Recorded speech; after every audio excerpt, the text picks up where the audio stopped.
we came out and did the same thing and played smart. We had some fouls that we shouldn't have committed, but everything else pretty much went our way. All right, near the end of the regular season, I asked you about what it was like in and out of the lineup. You talked about how important it was for you just to be a pro. What does it mean to you seeing that Coach T, when stuff gets tough, your minutes generally seem to get an uptick for you guys, at least from our perspective, What does it mean to you knowing that it's kind of like it's all reliable, like stuff's going on? It's kind of like it just calmed things down, it felt like at times. Yeah, I'm just always like in my mind, just like stay ready.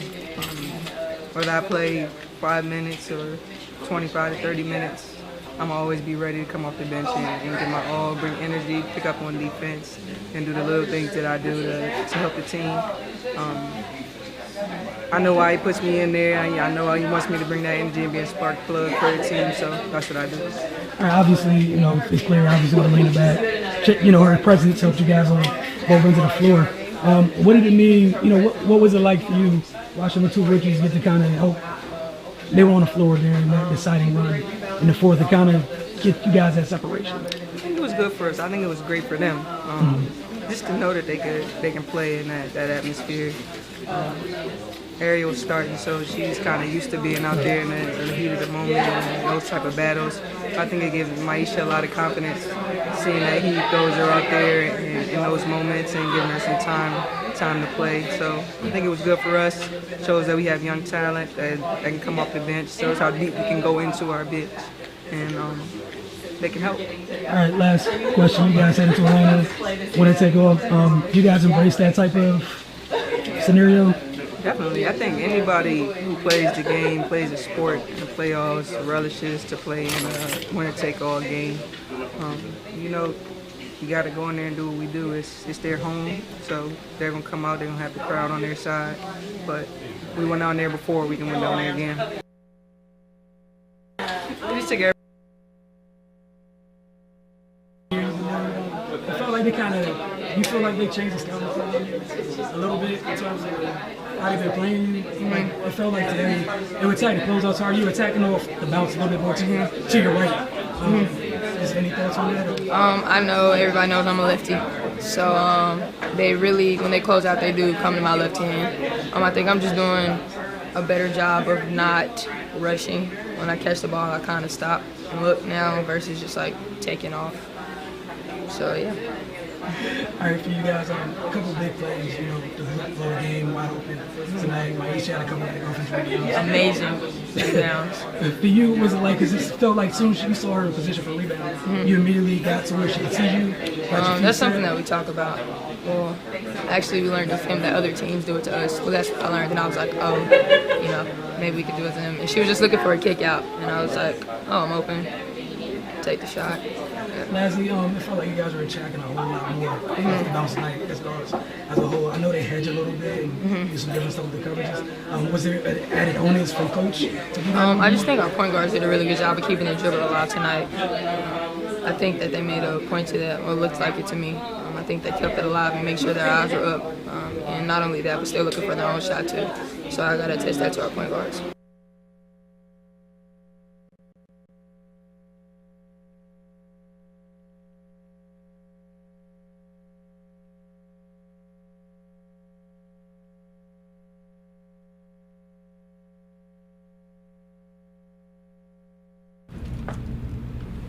Welcome.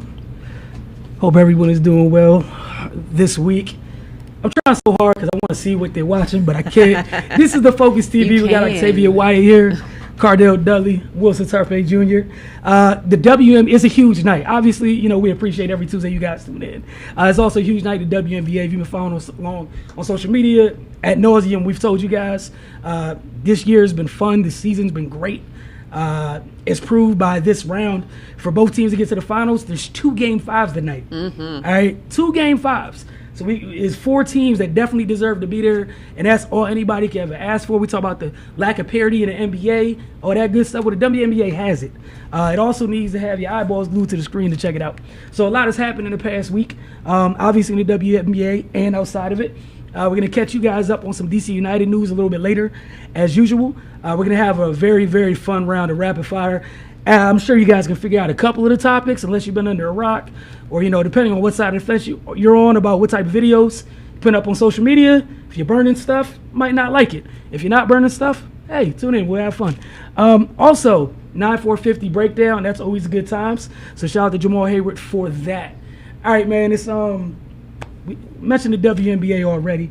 Last week, we were privileged enough to see games 3 and 4 in the Atlanta-Washington series last Tuesday. It's crazy because game 2 and game 5 happened on Tuesdays. So last week we got the studio, we saw Washington kind of creating a gap in that game, and then Deladon went down, and Washington they couldn't take advantage of the 5 to 7 point lead they had, and credit Atlanta. They did what you're supposed to do at home. They fought hard, and that championship level defense they had got to going, and they took game 2. Series was even. They headed back out here. It was Deladon was putting in the work to try to rehab. She was not a go for game 3. Still, the Mystics ended up losing that game by 5. Atlanta again showed their resiliency. It's hard to win on the road. And as Cardell was saying, he told me about that crowd at the Smith Center, GW. Man, it's crazy. I hope their new building is just like that in terms of the energy. It was wonderful in there. But again, kudos to Atlanta. They were able to come away with the win. Game 4, which was on Sunday, Deladon made a return. And I know that's a big part of that, but what I took away was that her being back, her presence just allowed everybody else to kind of naturally get back into what they do best. And, it was a really big game. They dealt with Atlanta's runs, and then they ran away from Atlanta, which is a tough thing to do against a team that plays defense that hard. And one of the things that, we're going to talk about the keys to this game 5 tonight in a little bit, but the first thing that came to mind was the quality of depth that Coach Tebow has at his disposal, which we got to see with Latoya Sanders getting foul trouble and, Deladon going out. And just my respect for Atlanta continues to grow.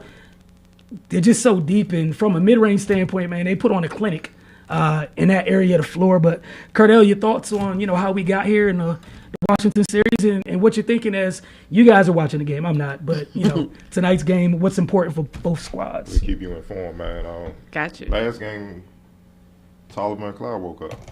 When they lost a close game without Deladon in game 3, they shot 8 for 21. I mean, no, they didn't shoot. They shot 4 for 22. Last game, what's up? But they switched to 13 for 26. That improved. And once Tolliver got open, it kind of took the pressure off Deladon to have to turn it on. And even with Natasha taking it in strong, being aggressive, drawing fouls, finishing. Where in game 3, she kind of went up soft. She wasn't even trying to attempt the shots. They put the Dream on the heels, and the Dreams couldn't really recover. The thing about the Dream and a lot of teams like that, they're very physical. They like to bully you physically and stuff like that. And if you kind of bully them back, they don't know how to respond to that. You see that with a lot of teams across sports. When they, bring a physical presence, when you're physical with them, it makes them go back to the drawing board, and they don't have nothing to really come up with at that point in time. So, and that was it. And also with them getting off, it allowed Atkins to do what she do, and then eventually Deladon got going. Yeah. Then the floodgates just opened, they blew them out. And characteristically, the Dream didn't defend last game. Nope. They're the number 1 defense in the league. They literally hold teams to 36% in the regular season and the playoffs. Last game, Washington shot 50% from the field and 46% from 3, which is just crazy. So that's the game right there, and that's why they blew them out. And we have a game 5, and Washington's up 7-4 now. Yeah, and one of the big things to keep your eye on tonight is with Deladon coming back, it really improved the spacing. So Atlanta was, with her off the floor, Atlanta was, as a good defensive team is going to do, when you don't have an account for that level of score, you can really press up on everybody else, take them out of their role a little bit. One thing that I love the Mystics guards did last game, they didn't pick up their dribble early, which was key because the way Atlanta likes to pressure you, get up in your hip. If you pick up your dribble, it's a wrap. Like the whole offense is thrown out of whack. You're wasting time trying to get your offense initiated. But with them keeping their dribble, because everyone has to play up with Deladon on the floor, that big that's on her, you can't help. You can't be as willing a helper as you could be in game 3 when she wasn't on the floor, because she's right there. And that being said, Tolliver, Atkins, Cloud, Pratt did a good job of just attacking the rim. and they got to continue to do that tonight, because when they were able to do that, it kind of puts Atlanta in a bind, because you want to protect the basket, but when you do that, Washington, they're one of the better offenses in the league for a reason. They do a great job of, once they drive, kicking the ball to that opposite corner. And as we saw last game, Cardell, you talk about the percentages. Washington hasn't shot well this series outside of last game. I mean, exactly. And their aggressiveness got their front court in foul trouble. Sykes, Breland, and Williams all had 3 fouls. So they had to go out the game for a stretch. That makes it easier for Mystic players to get in the lane and finish and stuff like that. And that's kind of what helped Deladon get on, because at first you could tell she was rusty. She was favoring that leg. And another thing, as a team, they kind of took care of the ball as a team better than they did in Game 3, outside of Cloud, who had just a crazy uncharacteristic 6 turnover game. You take away her 6 turnovers, she averaging like 1.2 or something. You take those away, I mean, they only averaged 6. They only had 6 last game, so they took care of the ball for the most part, and they were aggressive. And they put the pressure on their bigs to have to defend. Once they got them in foul trouble, you're dealing with guards, and then the depth. Washington, we've been saying that all year long. Their depth is strong, so even when they go to the bench, you still have ladies that can come in and make plays and score. It's not like you get a break. So when the Mystics defend, they play smart. They're tough to beat. And I mean, that's the something it comes down to. And what's kind of crazy with the series is the keys of victory is the same for both teams. Like I guess the biggest difference is that Atlanta's consistently played defense all year, where you can count on that. But the same thing applies. Like, they can't turn the ball over. They can't afford to turn the ball over either. Both teams are athletic enough to get up and down the floor. In stretches, both teams have the ability. They have scores that can get hot and get going and take over little spurts. We always talking about, men's, women's basketball. Basketball is a game of runs. And in this series, we've seen this over and over again. We've seen the rookies really respond well in this series so far. I want to highlight Monique Billings. She brought a little something different than the other 2 bigs on her team. Shout out to Elizabeth Williams and Jessica Breland. They do an amazing job. But most of their work is, they're physical in the paint. They do a great job on the glass. But offensively, it's mostly, pick and pop at times, or, they get to that foul line and knock down that jumper. With Monique, she put added stress on Washington's defense, because even as a big, she's putting the ball on the floor and attacking off the bounce. She got the benefit of some calls, though. She definitely did. She had 11 free throw attempts of reserve. Look, she definitely did. But I'm just saying. Not knock you. I'm just saying. I'm just looking at the rest. Like, y'all was tripping. Some of the fouls, people were running away, and the whistle was still run out, and then and it's on the monitor. It was kind of bad. And one other thing that the Mystics did that they weren't doing in the first 2 to 3 games. Bentley was averaging 20 on her. They held her to 10. They held her to 10 to 11 over the last 2 games, and she's not shooting well. I think last game she shot 5 for 13, then in Game 3 she shot 5 for 15. She was torching them in the first few games. So that's another adjustment that they made, and that's when Tabal, he started playing more of a defensive lineup, to counteract their firepower on the perimeter stuff. The TRP gave him more minutes. I mean, he literally put TRP on the island, and I saw the Dream kind of ISO her. I don't think that's what you want. Yeah, that's not, I get the idea, it's not gonna but be it's not clean, the one. And then they sent the screen. Yeah. You gotta know if anything, she'd knock the hell out of her. She just let it get. So she's going to win that battle one way or another. So then Atkins, adjusting as a rookie should and all that. So, hey man, he's coaching, man. And like he said about even Hines Allen, when she got minutes, he said she's probably the most athletic big on the team. Which is the other rookie from Louisville. Most people may not know. If they're not watching, they should know. She can literally, she said it's not even that. She's their most versatile defender because she can defend the bigs because she's so strong. You know what I'm saying? She can bang with them, but on the other end, pick and roll, she can stay with guards. And they don't really have anybody like that could do that consistently and stuff like that. And only thing with her is she just got to learn to play smarter. She plays smarter, she be on the floor way more. So they got the depth to get it done. They just have to, like I said, execute. And the other thing is, like past 2 games, I love that you brought up TRP. A lot of people, overlook, people getting love and infatuated with box scores all the time. This is the anti-box score player. And even then, I just feel like it's a luxury where you have somebody that reliable that you can count on. Even when it's not like a scorer, that can impact the game and change the tide. And that's what she's done since the uptick in minutes. So credit to her as you talk about the job on Bentley and kind of really spearheading that defensive attack at times. And also another thing, for Atlanta, Tiffany Hayes. We saw her take over in Game 3. And this is my thing with Tiffany. I'm a big fan of Tiffany. Yeah, it's just consistency. She's a very special talent. I was telling somebody, talking at the game, I think she's probably a year away from being able to consistently take over games. We saw her do it in Game 3, which, again, not to knock her, but her team really needed her in Game 4 at those same moments, in similar moments, to kind of take over. And that's when you saw the difference for Washington, where Delle Donne only had 15, but if you look at the time on when she had the 15, the time that she scored, it was timely buckets to kind of end a run, kill a little bit of momentum, things like that. And, they don't have that in Atlanta with Angel being out. But, I mean, the same thing that makes you great can also hurt you. Yeah. And that's Tiffany Hayes' emotion. You can see, even in Game 3 when she went off, she was dangerous to, getting text the refs. That's the one thing they did do good. They ain't overreact, because a normal ref would have just been like, we're done. Like a couple times. You know what I'm saying? Last game, she got, when they put the pressure on the Wizards, the Mystics got off kind of quick. She kind of, got in her emotions, and she went the other way. That's why she's inconsistent. She got to just learn how to, like what Latoya saying to say post-game, I'm even killed. Yeah. If it's going bad, I'm still going to be how I am. If it's going good, I'm going to be how I am. She has to be once she becomes that, it's over. Because she literally could do everything on the court. Yeah. And that's the only thing stopping her. But, hopefully her emotions get the best of her. And, certain team win the day. Exactly. All right, man. So before we move on to the next segment, talk about the other series. We saw Seattle, number 1 seed, take control of that series 2-0. And somebody's streak in elimination games continues, but it's not all about her at all. Credit to Phoenix. They had a couple players go down. Yvonne Turner, she's a walking bucket overseas. Give her credit. Her team needed her, really stepped up.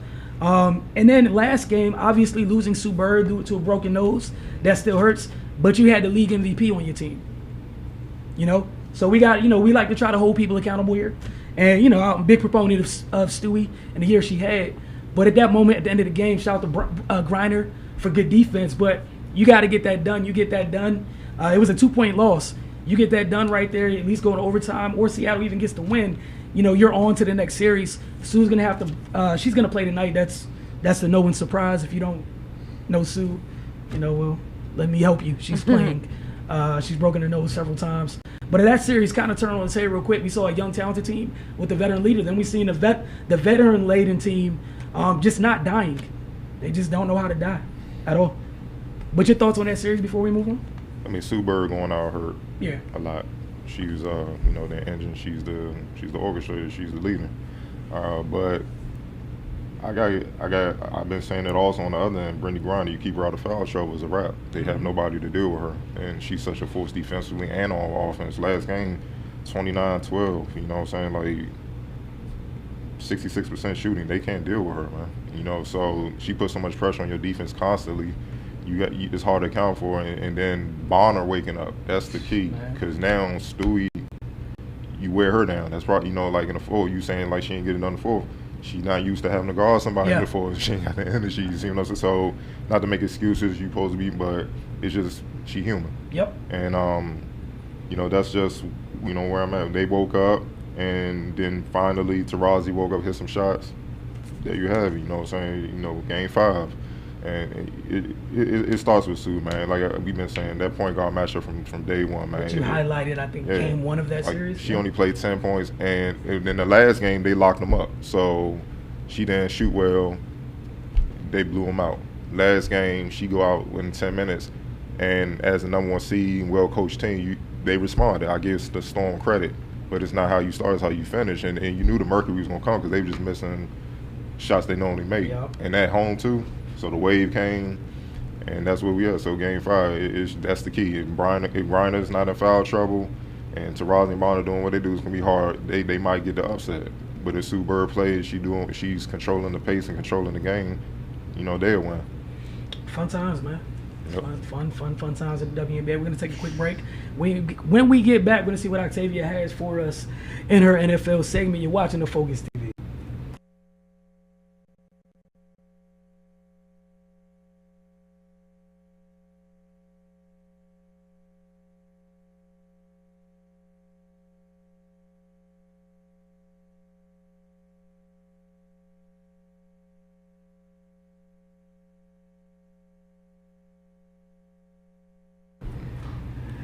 Welcome back to the Focus TV. As promised, Octavia Wyatt is here with the NFL segment. We're moving into week 1. So what you got for us? Okay, like you said, we're moving into week 1 finally. The season tips off. Well, I don't know if you say tip off for football, but Kickoff, I got you. there you go. Hey. The season kicks off this Thursday with the Atlanta versus Philly for the opening night. But of course, we stick to the MC East in this segment. So we're going to start off with the Giants. The Giants' week 1 opponent will be Jacksonville. Yeah, what a way to start a season, right? Hey, is it in Jacksonville? It is. I have to double check. Okay. I can't even remember. I actually think it's in New York. Okay. Yeah, it's in New York. It's in New York.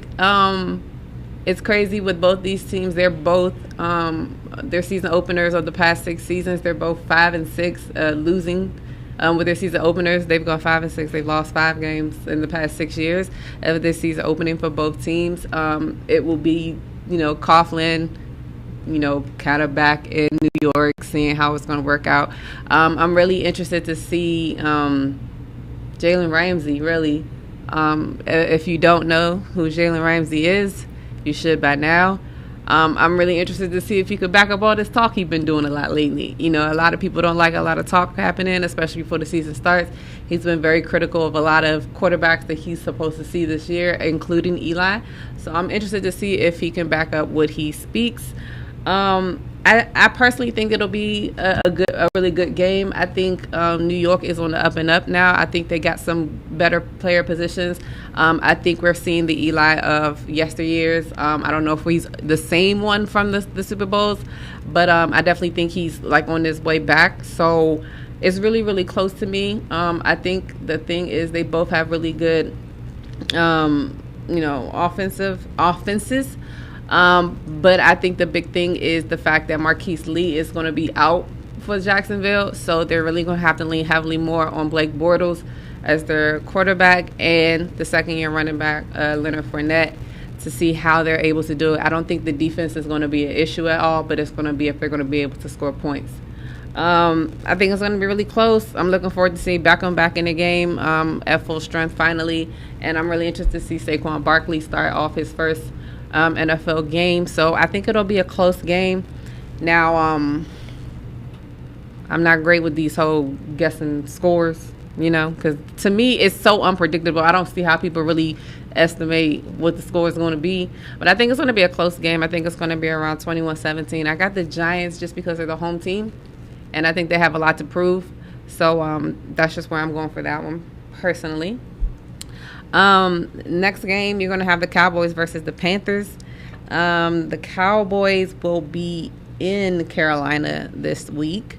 Both teams have great offenses. So I definitely think this one's going to come down to a defensive thing as well. It's going to be Zeke's first game back, full strength. Zeke, we didn't really get to see him, if any. I'm not 100% sure, if any at all in the preseason. So it's going to be the first time we've seen him since he got suspended. I'm really interested to see how hard he's worked in the offseason, how well he's able to pick up where he left off.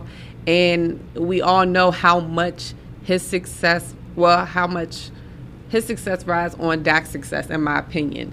You can see the drop-off when he wasn't there when Dak was playing. And Dak going into his 3rd year, it's going to be really interesting to see if he's able to go back to his rookie year, because that's where, to me, he's had the most success. Carolina, who looked good in the preseason, is looking to start off the year with a bang with their first season opener. They haven't had a home season opener since 2013, so they'll be finally starting their season off at home. And, of course, with their new owner, David Tepper. So just really seeing, I'm interested to see how both quarterbacks come out. You got 2 of the top-tier quarterbacks playing, Cam Newton and Dak Prescott. So I'm really interested to see how they both come off, especially with both of them coming off of a rocky year last year. And, just seeing who's going to have the hot start. I personally think the Panthers might pull it out because, once again, I'm going to go with the home team. I got 28-24 Panthers. I think it'll be a close game as well because I think they kind of match up really well as far as position players. So I think that'll be a really good game for everybody to tune into as well.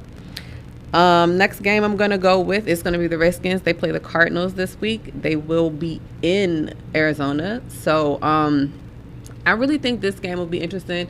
AP going back to Arizona, although he wasn't there for a very, very long time, but he was there. And I really think the big story for this is the fact that David Johnson will be returning after, he had season-ending injury last year. He's one of the best running backs in the game, and it's kind of hard to count him out, but it's hard to remember him just because he had that injury, and there's been so many great running backs this past season with Kamara, Hunt, everybody that's come out, Fournette, Saquon Barkley's coming in now. So I really think David Johnson's going to come in with a chip on his shoulder and try to really get his quote-unquote title back as one of the best running backs in the game. It's going to be Alex Smith's first start officially as a Washington Redskin. I think they're good in his hands, honestly. I think Alex Smith is a poised quarterback. I think one thing he does well is he doesn't really turn the ball over that much, and I think that's one thing that the Redskins really need is somebody who's not going to take too many crazy risks and keep the game with that, at bay and not try to go too out of the box and end up losing, where they really want to be at. So I'm really interested to see how that game is going to work out. I want to see how AP is really going to come back in the scheme of everything.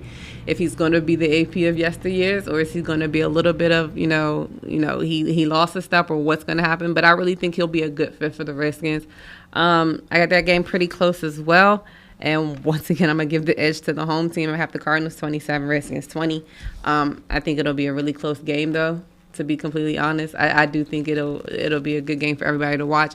And I really think it's important for the Redskins to try to come out and win, because I really feel like they haven't had a lot of success with opening games over the past couple of years. And I think that they want to start off on a good note, if not just for a morale booster or whatever, but to start on the right foot, especially with not making the playoffs the last 2 years, and everybody is looking at Jay Gruden's coaching position to see if he's going to be able to keep it. So I really think that this season hinges on his success. And last but not least, I'm going to go with, like I said, Thursday night is going to be the Falcons versus the Eagles. I'm going to be completely honest. It's hard for me to be really unbiased when it comes to stuff like this. I'm going to keep it 100 with y'all. I did a lot of research on what people really think of, the scheme and what's going to happen on game day and who's going to win. I have a lot of people thinking that the Falcons will end up winning the game. Of course, I cannot say that out of my mouth. I'm sorry. I can't. I just can't. I'll say it for you. The Falcons going to end up winning the game. I got you. I'm here for you. I can't say it, guys. I'm sorry. But I do think it's going to be a really good game. By now, everybody knows Carson Wentz will not be starting week 1. Nick Foles has been tapped. Exhibit A for me. Okay. As we know, Nick Foles has been tapped as a starter. They do say Carson Wentz is very, very close to being ready to go.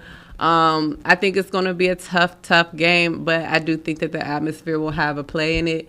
The fact that the Eagles have never won a Super Bowl until this past year, and coming back into their stadium the very first game after winning the Super Bowl, I think it's going to be a crazy atmosphere. And I'm banking on that alone being enough to give them that extra boost for everybody to kind of put it all together, because as we've seen this preseason, it's been a little bit rocky on the offensive line. The defense has been solid, so I don't really feel like that's a big issue at this point. But with the offense still not having all of their pieces there yet, with Carson Wentz being out, Alshon Jeffrey missing 2 weeks, it's going to be interesting to see, how it all pans out. I'm just ready for the season to start at this point. You can never count out Julio Jones, Matty Ice, Devontae Freeman, all of them over there. My young boy Calvin Ridley. Him as well. It's going to be a tough game, especially prime time, coming back from, everybody talking about Super Bowl hangovers, things like that. So it's going to be a really, really, really good game. But deep in my heart. Yeah, we know where you're going with this. Deep in my heart, I feel like they're going to pull it out. I feel like they're going to get it together. I feel like everything is going to finally click. And especially with everybody not playing in the last preseason game, I think that gave them an extra week of rest, an extra week to kind of get the jitters out and get it back together. But We shall see. I have the Eagles 24, Falcons 20, so we will see what happens next week when we come back. Common trend with these games this week. Everything's close. All right. So, Octavia, thank you very much. I'm sure everybody, NFL fans look forward Finally. to watching week 1. Cardell, go ahead. The Dream up 31-30. Alex Bentley got 11 points. You off just the bench. talked about her. Didn't you just talk about Renee her? Montgomery 5 for 6 from the free throw line already. They just started the second, and my rookie Atkins got 8 points. So perfect from the field. So just an update. We appreciate that. And trust me, I'm not watching, but that's what's currently up on the screen. Refreshing currently, but I appreciate it. And we're gonna take a quick break, but before we do, as always, Jamal Hayward over at 9450 this week. High cross to low cross, over the top cross to step cross. Again, I'm gonna say it one more time for you. I'm doing High it in my cross head. to low cross, over the top cross to step cross. We see you guys on the other side of Focus TV. So I'm walking slow, big. That first part has to be clear. So he's relaxed. Right foot step hard, here, okay? That's the over top. Now, I'm gonna put a step cross. So, here, over top, step, cross. Now keep my left foot stepped out. So, it's a high cross here, over top, step, cross. So, over top is fast, step, attack.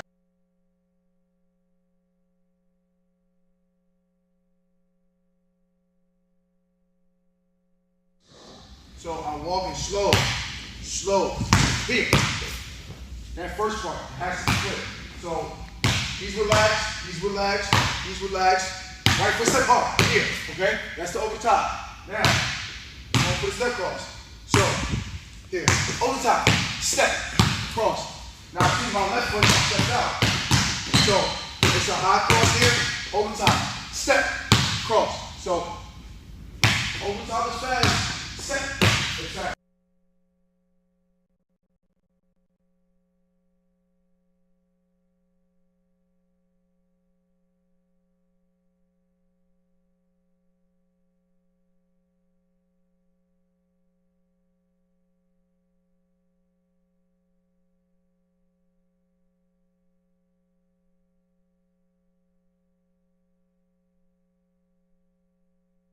Welcome back, everybody.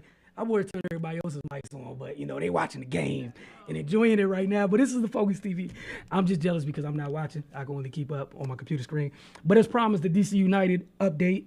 The week started last Sunday with a tough loss to the Red Bulls on the road. Then they followed that up. They had 2 home games. The energy they put forth in the Red Bulls game, Coach Austin kind of said that probably he underestimated how much it took out of them. And they just looked like they lacked a little bit of life in the 2-0 loss at home to Philadelphia on Wednesday. But they rebounded Sunday night to beat one of the better teams in the East 3-1. Very, very big win for them. All right, so let's get started. In the 24th minute, DC United barely avoided a gorgeous Labor Day weekend. 1-0, but Billamide misplayed the cross. And Barco's shot, it hit the post. So shout out to the woodwork for protecting DC United on that one. I'm sure they loved it. Then a little bit later, in the 28th minute, Hamid took a goal kick. He ended up getting like a secondary assist here. But the goal kick was played up front to Rooney. Rooney flicks it on to a running Acosta with a nice little header. And then Lucho took care of business from there. It was 1-on-2, technically 3 if you count the keeper. He beat the 2 defenders, then calmly beat Brad Guzan to put United up 1-0. A little bit later in the half, in Atlanta, they did a really good job of controlling the possession, but it felt like DC United was trying to cede the possession so they could make sure they had numbers back to protect them, to defend them better. All right, in the 39th minute, Atlanta, that pressure, sending numbers, it paid off. They got a corner, and Jeff Lorenowicz, I'm sure I pronounced your name wrong, I'm so sorry, but it was a beautiful header on the service by Barco. So that would take the game to a 1-1 draw at the half. Lorenowicz with the equalizer. Quick note, shout out to Paul Areola, man. It was a really big game for him. He made his first career start at right back for the team, really just doing what's needed. Talk about next man up mentality. O'Neal Fisher is injured. Paul Areola is typically a midfielder. He's played back there in some formations when he was in Mexico as a wing back, but it's not the same thing as literally playing right back because you're more responsible from a defensive point. That being said, Paul did a really good job. He had some moments where, he was a little bit out of position, but at the same time, for someone that size, he really had no issue, sticking his head into the mix. But more importantly, in the 51st minute, he got comfortable in position, and he was making an overlapping run. And Rooney, again, a delicate little touch, nice pass. Paul Ariola's off to the races. He got taken down and drew a penalty kick. Paul, after the game, talking to him, he said he didn't try to go down. He tried to fight through the contact and still, go on to take the shot, but it just wasn't possible. The captain, Rooney, calmly came up to the line and beat Brad Guzan. It was just, it was done by somebody who looked like they've done this many, many times before. That gave DC United a 2-1 lead. As the game continued, Atlanta continued to put numbers forward. They continued to get solid chances, but Bill and me, one of the big reasons they went out to go get him, he changes things. I say all the time, I tell Cardell, it's like having an elite rim protector. And that's exactly what he was. Literally the entire second half, point blank saves, numerous saves, had a beautiful save on a free kick where the ball, if Bill didn't if he didn't read that and act as quickly as he did, that ball probably would have snuck in the post. Had a point blank header. Lorenowicz almost got his second. But again, with Atlanta putting pressure, so much pressure going forward, sending numbers, counterattack. DC United lived off it. They were very efficient in this. In the 77th minute, Rooney again gets the ball up top, finds Acosta, very clever touch. Lucho's off to the races, and I felt so bad for this man. It was one-on-one with that little guy, and there was nothing you can do about it. Turn this man all the way around and then beat the keeper. That was his 7th goal of the season. He recorded his first official brace of the year. But if you remember a couple weeks ago, the man had a 3-goal game. A brace is just when you get 2 goals. So this is this was his first brace of the year. But despite ceding possession, DC United did a great job. And shout out to Bill and Meade, Paul Ariola, all those involved for digging in. And they beat one of the best teams in the league. And they ended an Atlanta streak. The best goal scorer in the league, Joseph Martinez, he has 28 goals this year. He's scored a goal in each one of the last 9 games prior to DC United. They broke that streak. He did not score against them. Is a big reason why they walked out of there with the win. Up next for the Black and Red, they travel to NYCFC to take them on this week. And again, they're in a position where they need points. In the standings, they currently trail the Montreal Impact by 6. In soccer, that's literally 2 wins. All right, so they need these results to add up. But hey, Cardell, man, the floor is yours, rapid fire, and y'all mics are back on. It's crazy because I'm sitting here watching y'all's reactions to the video, to the game, and I can't watch. My bad. Acosta turned my man around. I know. I was like, ooh, he was confused. Looks like Jay Will Soccer out there. Update, Mystics are leading 41-38 right now. Mm-hmm. You know what I'm saying? So that's a good sign. But let's get to this rapid fire. Colin Kaepernick, yeah.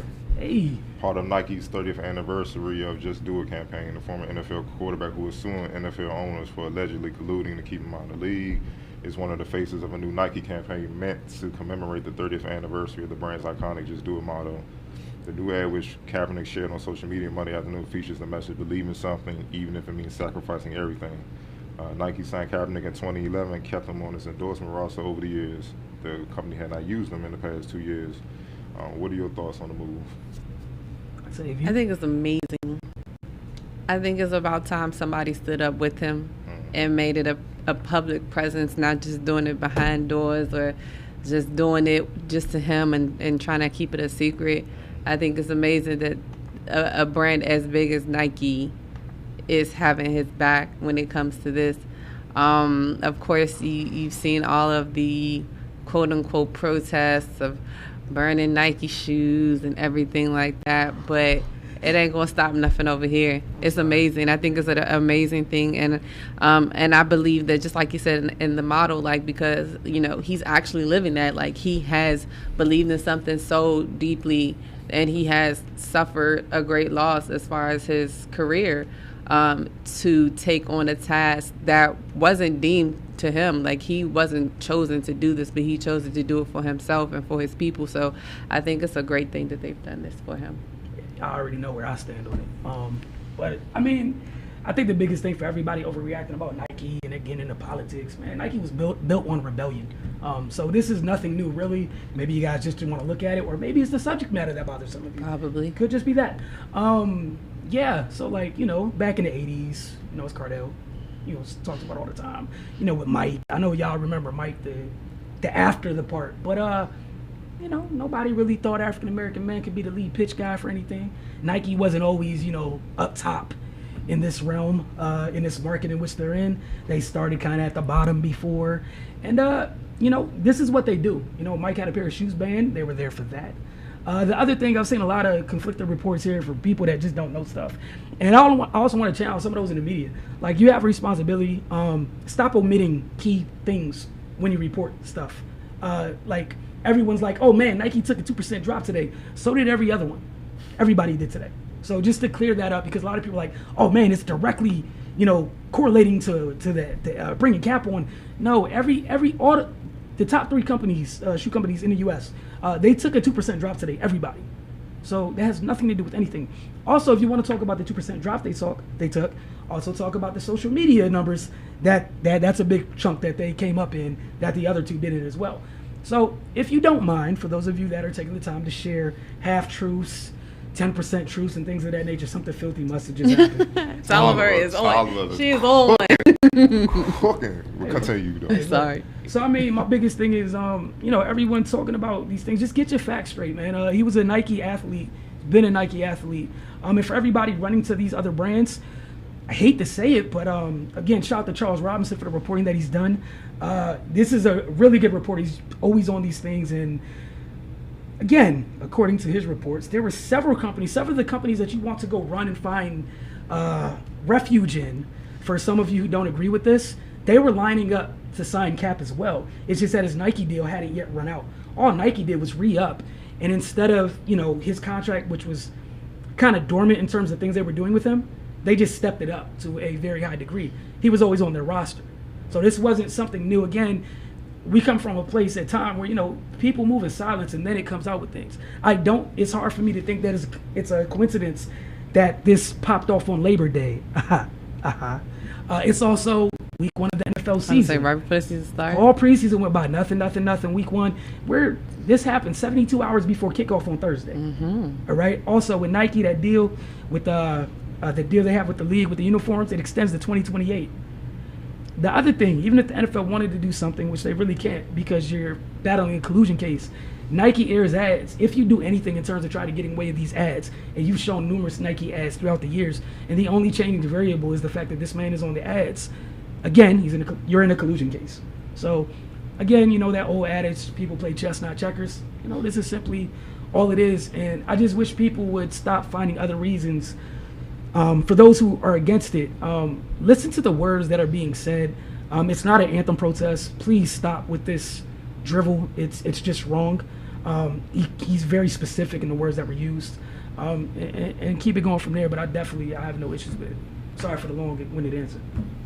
I just like the checkmate he got on everybody, even some of these Uncle Tom athletes out here. I remember, I'm not going to say his name, but a very prominent athlete called him a sometime activist.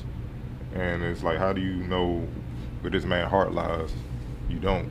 Over time, we will see. You know what I'm saying? And that's why, in a sense, he may not obviously been the same caliber athlete production-wise, but as far as the sacrifice and all that, I got to put Kaepernick, right behind what Ali did. Giving back is cool, but you can't say you're an activist or whatever like that until you lose something. See, it's easy to give something and you're still fine. But when you risk losing everything to make that stand and you don't bend, it's for a great reason, a great cause and everything. That's the ultimate respect. And the thing is, you usually come out on top of that if you endure. Look what Ali, people forget Ali was not as beloved when he was winning boxing titles and stuff like that. He was hated because he was loud. The black community liked him because he was loud, and the white community because he was nice. He was knocking out all the fighters and stuff. Then on the Vietnam Joint, he was at the bottom. But then slowly but surely, what's kind of happening now, those kids that were kids when he started, when they're in college now, and they was looking at that war as being unjust. Then they started saying, Ali's right. Then next thing he got his license back, and he became way more popular after the fact. Mm-hmm. But he was willing to endure for what he believed in, what he felt was right, which was right. So all these racist Uncle Tom folks, man, that's mad, man. Look, you suck it up. It's called checkmate. And I love how Nike held it down as far as like being quiet, because he was fighting a serious legal battle, the collusion. Now, if he came out before then, that might have messed things up a little bit. Who knows? But it's not ironic that they released this once the news came out that, yeah, the Corpet said y'all going to have to fight and prove that y'all weren't colluding against this guy not to get back in the NFL. Y'all going to have to fight. Obviously, week one, it's not by coincidence they drop all this. And then on top of that, the ultimate checkmate is, the jersey says that y'all get at all these stadiums because y'all have to honor that partnership with Nike. Y'all basically just paying Kaepernick in an indirect way anyway. So they're sick and everything, but you shouldn't be sick if you just did the right thing and let these players have their right to freedom of speech, or judge Kaepernick based off his abilities, not with him taking a knee.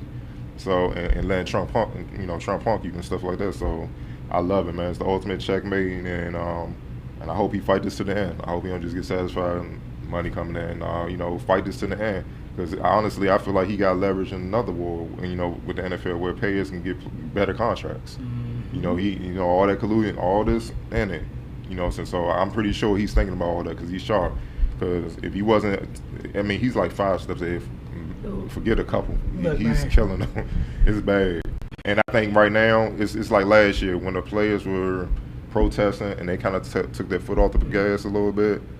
NFL came right back with a rule that kind of ended all that, so they couldn't. It's hard for them to do that if they wanted to. Now that you kind of got the leverage, use this to get more money to make sure you can attack every issue within the NFL, so these people can stop making millions of dollars off you, but can't honor their contracts. Look at Le'Veon Bell, Aaron Donald. They literally putting their bodies on the line, but they can't get fair compensation. And anytime a player like Khalil Mack, like, nah, I'm gonna hold on and get to what I owe, they get shipped away. Or release. It's just crazy how that goes. And I just had one other little nugget on that, because he gets overlooked sometimes too. Shout out to Eric Reed. He's in the same boat. This is another guy with a resume. If you took the picture off the screen, just put the resume up. People love to throw around terms about people's accolades, making a Pro Bowl, things like this. There's a former Pro Bowl safety who's 26 years old. And before everybody goes to the whole, well, why ain't the Niners keep him?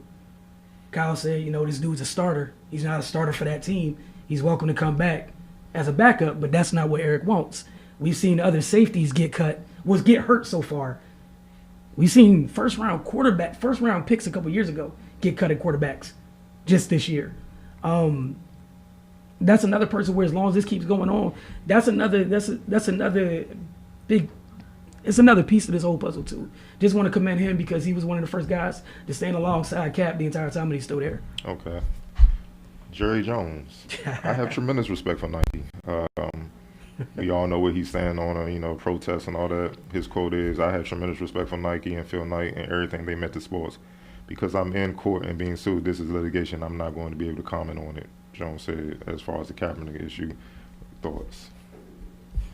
I would expect nothing less from Jerry Jones. Hey, look, man, I understand his beliefs, but he just comes to me as a guy who maybe, possibly, I don't know, could be swayed by the almighty dollar. Oh, really? Yeah, again, just to me. Just maybe, know. So, why would you have anything bad to say about Nike? It's the league uniform endorser. It's a big sponsor. Like, you can't upset them. So, hey. And again, Cardell goes to part of it. It's all part of that whole chess move that just got made. So, you're right. Isaiah Thomas from the NBA. Yes. Had the WNBA's back this weekend. He attacked a lot of critics of the WNBA, and his quote is, to put it really simple, if you don't respect women's basketball, you're a joke. You're a joke, man. Just think of it this way. If you don't want the sport of basketball to be the best it can be, are you even a real basketball fan? Personally, I don't think so. That's calling it how I see it. And the way I see it is, I'm not even about convincing people how important the WNBA is anymore. I'm not even about that, because real heads know. They know that either you can appreciate the WNBA and either you're cool with the WNBA, or I'm sorry to say it, but the truth is you're not someone who deserves a seat at the table of this conversation. Because if you're not about giving these women a chance, then you don't truly love basketball. So that's my main thing, really. NBA, WNBA, whatever. Let's just all of us love this great game together. Let's all of us support this great game together. What are your thoughts on that? I think I won't say it's about time, but I think it's great that people are finally starting to speak out and in public about it. We always talk about who's going to, stand up for them, who's going to, be there as their counterparts and to help them out and stuff like this.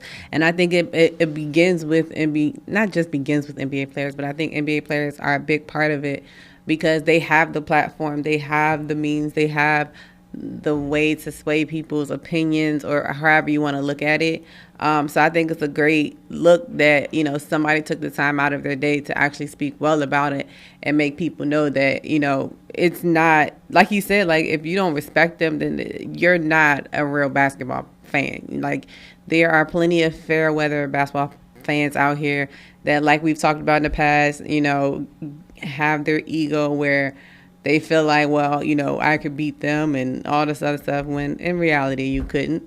So I think it's great that somebody actually stood up for them in public and spoke out and showed that, like this is a real thing. Like you guys should really pay attention to them and really support them. And like we've said in the past as well, that the WNBA is a part of the NBA. So why not support what's a part of you? So I think it was a great comment. Yeah, I mean, it's nothing that, we agree to all that. We've been saying this. It's nice to hear somebody with his stature say it. And other NBA guys have been tweeting this all along too, but I think it's good for the women as they probably gonna opt out the CBA and get to talking to the table that they really it helps them realize that they really do have allies on the men's side of things, especially in the court of public opinion, because I'm sure the men are getting sick of this. If they can sit down and watch it and appreciate it. Steph had a great quote. Steph's been active recently. DeMar, a lot of players, Dame. I just hope maybe people will start to listen a little bit since, they keep downing something. And again, it's pointless. Like, just appreciate it for what it is. I love what he said. And honestly, to the people who don't appreciate the women's game, the hell with them. They don't matter. They're just ignorant, sexist, whatever you want to call it. It's great basketball. If you like basketball, you should like basketball. It doesn't even matter about the gender. A lot of times I'm watching them and I don't see it's not even about the women, it's just the execution, the play. They're fundamentally sound, they're skilled, they're smart, they're tough. And they play the game, honestly, how it was meant to be played because they don't have the out of this world athleticism that, us as men and we do and stuff like that, like just, being able to take off, which covers up a lot of the flaws that you see with a lot of men's players. You know what I'm saying? I keep telling you, just because you have athleticism don't mean you're a good basketball player. Nope. You know what I'm saying? Because when that goes away, you see a lot of players get exposed and they out the league. Yeah, but they get them real tall guys from wherever, and they're there for however many seasons, and it don't transpire into what they want it to be. But, yeah, like you said. Like you got to know how to play this game and execute, be smart and stuff like that, and they doing it now. Like the quality of play we seeing now, it's just... it's you got to get a lady's respect, but a lot of people claim that, they know basketball, they love the game and stuff, but you can talk to a person real quick and figure out they don't know nothing about the game. They just know what they see on SportsCenter or whatever and reading an article. So or their favorite player. Yeah, so you can't take them serious, man. So it is what it is. Nick Saban, man, he apologized on the ESPN reporter for being combative after the team's first win. Nick Saban explained his frustration, saying that with ESPN's Maria Taylor, that, I still, his quote was, I still like both guys. I think both guys are good players. I think both guys can help our team, all right. So why do you continually try to get me to say something that doesn't respect one of them? I'm not going to, so quit asking. But he said it obviously more, animated than I just did. He has a history of doing this. And, it really looked bad right then with Maria Taylor. So, he apologized, but do you think that's enough? He called her and apologized, but do you think that's enough? I mean, I it's hard to say if it's enough because I'm thinking, like, what else could he do in that situation after he's already done it? I think it was bigger for him if he did personally call her and apologize, because a lot of people won't do that. A lot of people will, to save face, go have a press conference and apologize in front of everybody. But to actually call her personally, if that's what he did, and apologize, I think that was big of him. But, if it's a recurring theme that happens a lot, I just think that it's something that should be taken into consideration, and he needs to try to figure out a way to be less combative when it comes to stuff like that. Although I know as a head coach, you're in the hot seat a lot of times, and with the media, they're asking you a lot of questions that may not be comfortable for you. But as a coach, you have to be able to know how to get around things like that, because if you can't do it, how can you expect your players to do it when they're in similar situations? And as we all know, they hold the players to such a high standard with certain things like that, because i.e. when Cam Newton got into it with the reporter, he lost sponsorships, he lost all types of things. Has that happened to Nick Saban and he's done similar things? That's the thing. So you can't hold the players to a certain level and you're not doing the same thing too. You're supposed to be the head of everything. So I think that's something that if he's done repeatedly, that needs to be put in place. And there may be, I don't know what the repercussion would be, but there may be some type of punishment that needs to be implemented in situations like that as well. Certain colored type of. I don't really buy the apology because you've been acting like this. Is it just what you do anytime somebody's not like, Alabama's not over there, up their nose and everything else? It's typically how you act. Secondly, this QB situation, you've known since you took Jalen Hurts out of the national championship game last year, and that boy was on your roster to start this year, that this question was going to be asked ad nauseum. It's going to continue to be asked anytime Tua falters or anytime Jalen does well. This is part of the job. This is what comes with it. There's no reason for you to ask like that. It's the first game of the year. She's been covering college football for a while. She's extremely professional. I give kudos to her for the way that she handled it. And I don't feel like it. I feel like the apology was contrived because it took some time, and all of a sudden it's an apology. And even if you did call her, like, I'm good with all that. There was no reason to talk to a woman that way for that simple question anyway. And I'm just not okay with it. Just from a man's standpoint, there's no reason to talk to anybody like that with that simple question. And if, again, I'm going to say this, if you just let Hurts transfer, we wouldn't be asking about this. We wouldn't be talking about this at all. Well, when it comes to me, I like what Bill Russell said, when it comes to apologies. He said apologies come up empty to him. Yeah. Because if you was really sorry, then why'd you do it in the first place? Most of the time, you're not sorry for your action. You're sorry for the reaction that came after it. That's how I feel in this. He's done it a lot. He likes to bully because he feel he can.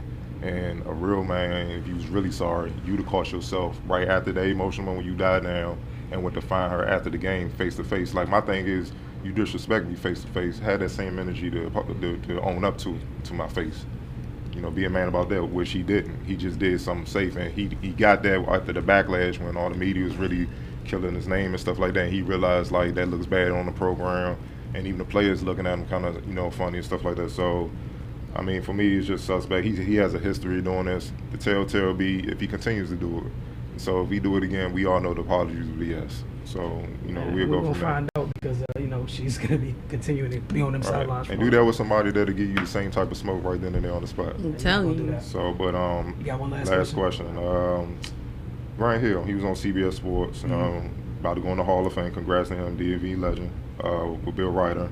And then he talked about the time with Shaq, choked out Gordon Girasek for not passing the ball in the post.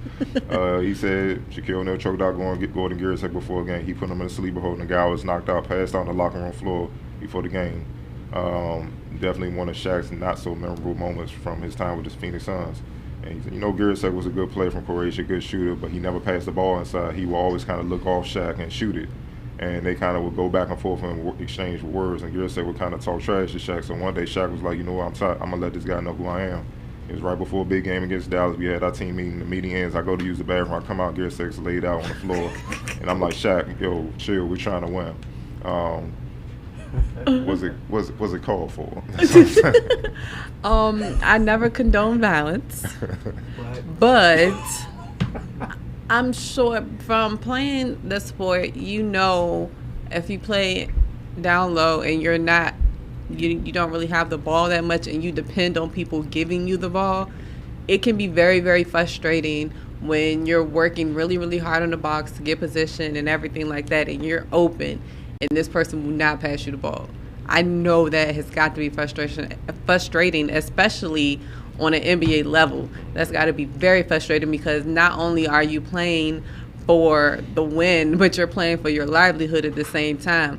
You know, like he can't show off his talent without, I mean, I'm not saying he can't show off his talent without the ball, but you know, you need the ball to score. They look at stuff like that too.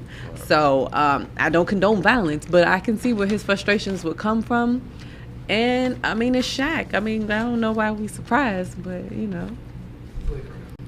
Shaq always says, "What do you want me to be, Matoma? Just run up and down the court, play defense, get rebounds, throw the ball inside." And I get it. You know, I see that a lot across all levels, man. A lot of the point guards don't know how to even feed the post anymore. It's just a lost art. It's just a lost art, you know what I'm saying? So, and man, be like that on sometimes on teams. You don't get the rock, you gotta address that, man. Especially you down there, you doing your job. Like, you don't pass the ball is a problem, you know. So on site. Exactly. So, you know, I mean, I've seen worse, you know. So, because I mean, like he said, he came out the bathroom or whatever and just seen him laying out. So he don't technically know. And look, man, everybody knew. And two, that's your welcome to NBA moment. You know, you got a great center down there. Care what stage of career is, pass the man the ball. That's on you. I'm sure he told you several times. Now you found out. I want to thank everybody for tuning in. We'll check back with you guys next week. Same time, same place. It's been the Focus TV. Get over to FaunaSmag.com. I'm on sports.com. And, of course, follow us on all social media accounts, The Focus TV.